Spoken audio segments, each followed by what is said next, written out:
26 જાન્યુઆરીએ ઠાકોર સમાજ શું કરશે? આ સવાલને લઈને રાજ્યભરમાં ચર્ચા તેજ બની છે। આ મુદ્દે આજે ઠાકોર સમાજના આગેવાન ગેનીબેન ઠાકોરે મહત્વપૂર્ણ નિવેદન આપ્યું છે। તારીખ 26/1/2026 ના રોજ રાત્રે 3 વાગે સમગ્ર ગુજરાતના ક્ષત્રિય ઠાકોર સમાજ આયોજિત ઠાકોર સેનાનું અને ઠાકોર સમાજનું ભવ્ય સંમેલન મળી રહ્યું છે।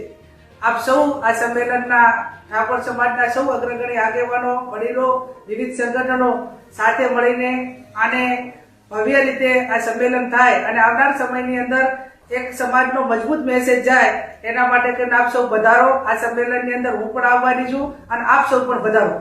જણાવ્યું કે 26 જાન્યુઆરીએ દેશનો ગૌરવનો દિવસ છે અને ઠાકોર સમાજ બંધારણ અને કાયદાનું સંપૂર્ણ પાલન કરશે। તેમણે જણાવ્યું કે સમાજ પોતાની માંગણીઓ શાંતિપૂર્ણ અને લોકશાહી રીતે રજૂ કરશે। સાથે જ ગેનીબેન ઠાકોરે અફવાઓ ફેલાવનારા તત્વોને ચેતવણી આપીને કહ્યું કે ખોટી માહિતી ફેલાવી સમાજને ઉશ્કેરવાનો પ્રયાસ ન કરવામાં આવે।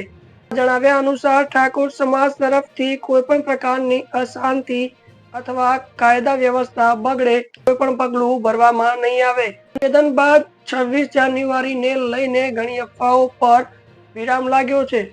હાલ પ્રશાસન અને પોલીસ તંત્ર પરિસ્થિતિ પર નજર રાખી રહ્યું છે। સુરક્ષા વ્યવસ્થાને લઈને જરૂરી તૈયારીઓ કરવામાં આવી રહી છે। હવે જોવાનું એ રહેશે કે 26 જાન્યુઆરીના દિવસે ઠાકોર સમાજ કઈ રીતે પોતાની એકતા અને માંગ રજૂ કરે છે। નવા અપડેટ સાથે ફરી મળીશું। તમે જોઈ રહ્યા છો DM19 news, digital Gujarat, digital news.